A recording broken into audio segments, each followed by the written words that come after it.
I love to dry tomatoes. My favorite variety to dry are Juliet's. We grew those for the first time this year, and they've produced. I think they would have done better. We've kind of had a weird year. We had lots of rain, and then we've had no rain. So it's kind of like one extreme or the other. But as you can see, I did still get plenty, or at least some. Maybe not as many as I thought I would get.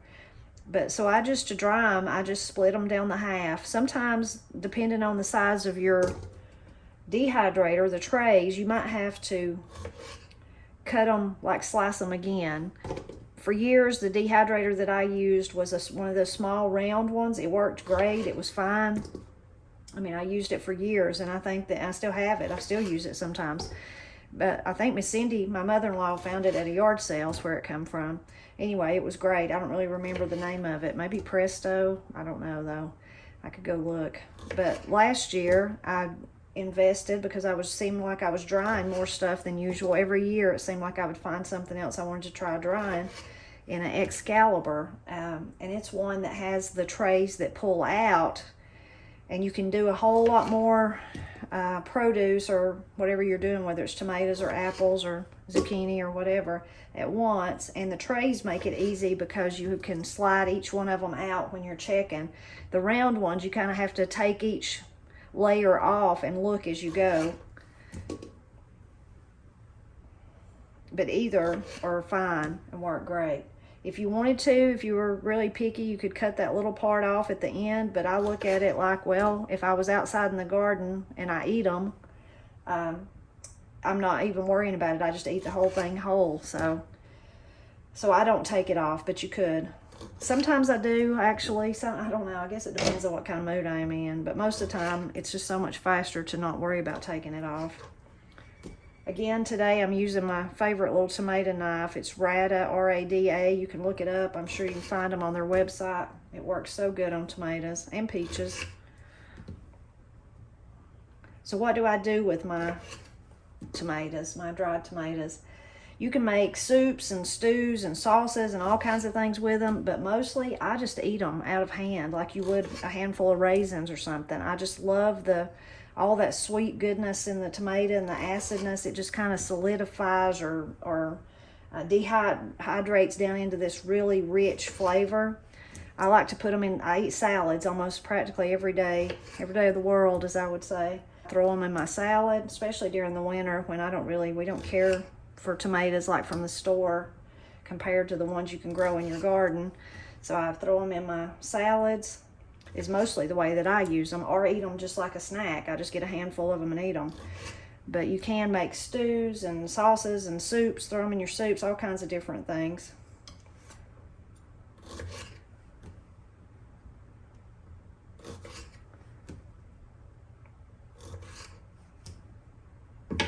I kind of save mine up for several days. Everybody does their produce different, but when I bring my stuff in from the garden, I just go ahead and wash it.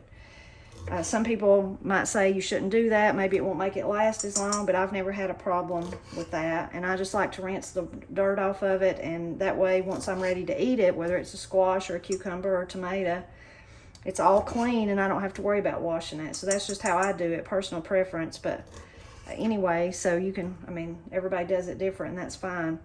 But I kind of save my Tommy toes, is what we would call these size of tomatoes, save them up until I have a lot, like I do. This is probably the ones that I picked on Monday, and then today is a Friday. So these are like maybe a week's worth of tomatoes, I guess, that I've picked. So then I save them up about that long, and that way I can dry all at once, because if you're going to run the dehydrator, you should make sure, or I think, you don't have to, but I like to make sure it's full so that it's got, while it's working, it's doing all it can, you know. So primarily I would dry tomatoes and apples.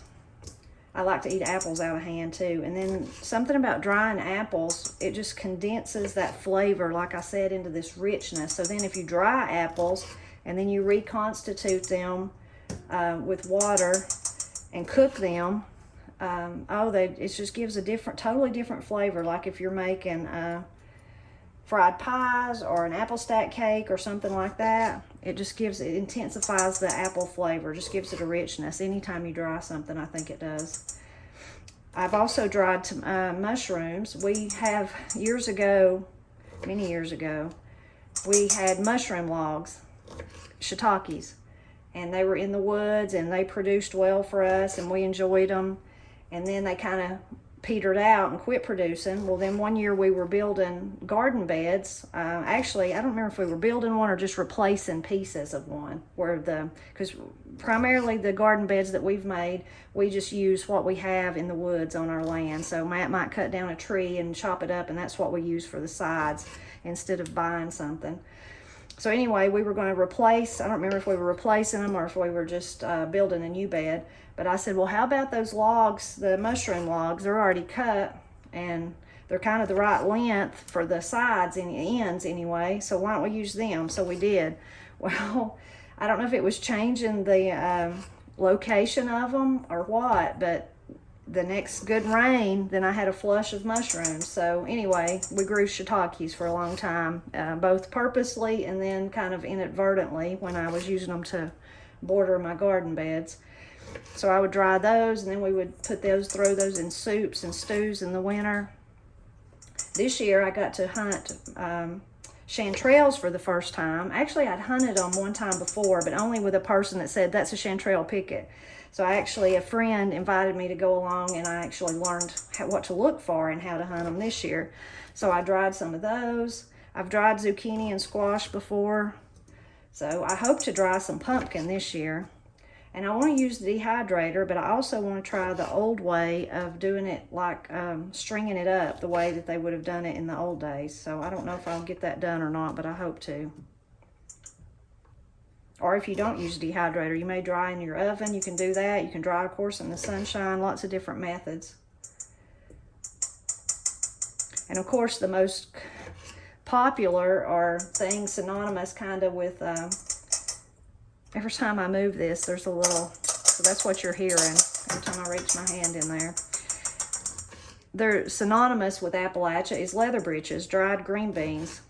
So those are traditionally dried on a long string with a string and needle, thread. You thread the beans on them, and that's how you dry them. But I have dried those in a dehydrator too, and that works well. But boy, I like doing it the old way.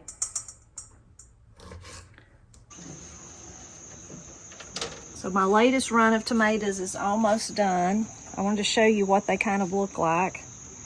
So you can begin to see when they get really dry, that's what you want. If you're gonna do like I do, which I dry things, I don't want to have to worry about putting them in the freezer or doing anything else to them. I want them to be shelf stable and actually just stay dried in my pantry. So you can tell, like some of these, that one's still mushy, still got moisture in it. That would probably be fine if you were going to put it in the freezer. But if you were going to want it to be shelf stable, you need all the moisture out of it. So they almost get crispy. And they're still really good like that though. And the different sizes, you know, would take different amounts of time to dry. So these have just got a little bit longer to go, some of them. And these like this, I can go ahead and get off. The ones that are dry is the way I do it, because they dry at different times, so you just have to kind of go through and pick out the ones that are finished. Move over into the light where maybe you can see a little better. So it takes a while as you're drying them. You kind of have to keep a check on them, and some will dry faster than others. Like these bigger ones would take longer than a little bitty one, so these will dry faster. I like to spread them out on a baking tin like this as I pull them off the dehydrator, and then I let them cool completely before I put them in any kind of container. And as I said, I like to store mine. I figure if you're drying them, then why would I put them in the freezer? Now, lots of people do that, and that's perfectly fine. You got to do what works good for you. So I just put these in a bag in the pantry, and then I snack on them.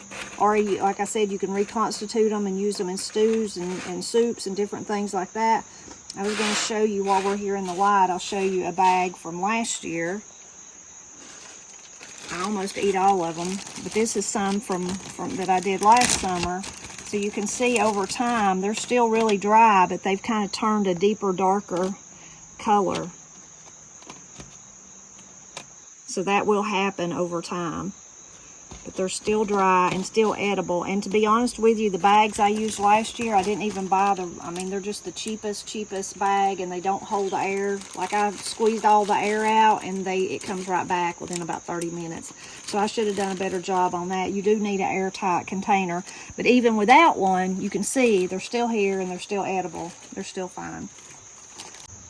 So now we're going to do some apples today. I have a few more tomatoes, and I'm going to do my apples and my tomatoes at the same time. Some people might say, oh, well, that'll make one taste like the other, but I've never found that to be true. Maybe my taste buds are just not as good as other people's. I don't know, but if you wanted to certainly only do one fruit or dry one item at a time, you could, but for me, I'm going to go right ahead and do the tomatoes and the apples together.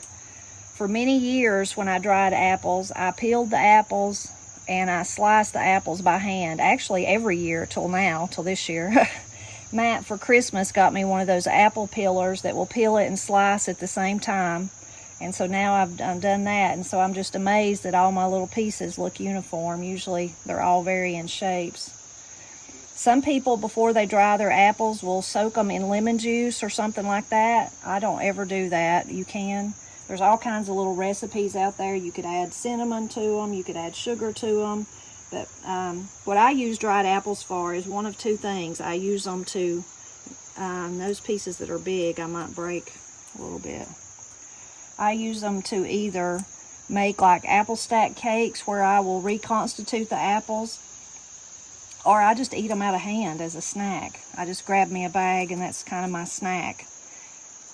Like that. And you can, like I said, you could put cinnamon or sugar. There's all kinds, if you give a search, you'll find all kinds of different recipes to make. And you can do them really thin, and then they're kind of like apple chips. People do that, and that's really good. As far as the spacing, you can kind of see how I spaced it. I've just found things like this, just try what works for you. If you put them all on top of each other and that works, then do that. If you think you need more space, then do that. It's kind of like you just got to find your own way of doing things. So along with my apples today, I've got a few more tomatoes I'm going to do. And you can see I've already used this. I love this dehydrator because these things come out and they're really easy to wash. But since this is just tomatoes, and I've just got those off this morning, I'm just going to continue. Even though this looks kind of dirty, I'm still going to use it. So I've tried doing tomatoes. Most of the time I would do them like this, and recently someone left me a comment on one of my videos where they saw me just like not talking about drying tomatoes, but just showed me doing it, and they said, hey, if you do them, put them the other way around, they'll dry faster. So I thank you to that person, and I tried that, and I think it does seem to work. So either way, though, works eventually, because my others, of course, that's how I've always done it, is lay them flat down. But now I'm trying it this way. And the same thing for the apples, like the apples. You want to give them plenty of space around each other. I've found that works best, but you might find something else works best for you. And you can really see the difference in tomatoes, like these bigger ones, how you know they're going to take longer than those little ones. So that's why you kind of got to keep checking and kind of rotating them and making sure that's all's well as they're drying. And I'm sure there's probably recipes out there where you could put seasoning. Maybe you do. Maybe you put salt on yours or oregano or whatever. If you do, please share with us and tell us how you do your tomatoes.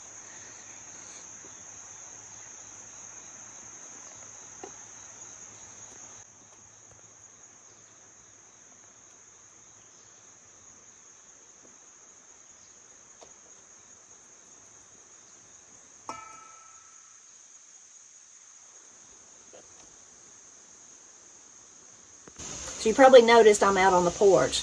I have my dehydrator on the porch. I don't know why I didn't think of it last year. It's the first year I had the Excalibur, the one with the trays that slide out. But earlier this year when I first started drying, I thought, well, I should put that on the porch. It's covered, it's safe, and will keep from heating up the house. So that's why I'm on the porch. That's where I have my dehydrator. But I hope that you've enjoyed learning a little bit about how I dry things, tomatoes and apples mostly, sometimes mushrooms, sometimes zucchini and squash. And I hope that you'll leave any tips or tricks or things that you do with drying foods in the comments below. And as always, I hope that you'll keep dropping back by and helping us celebrate Appalachia.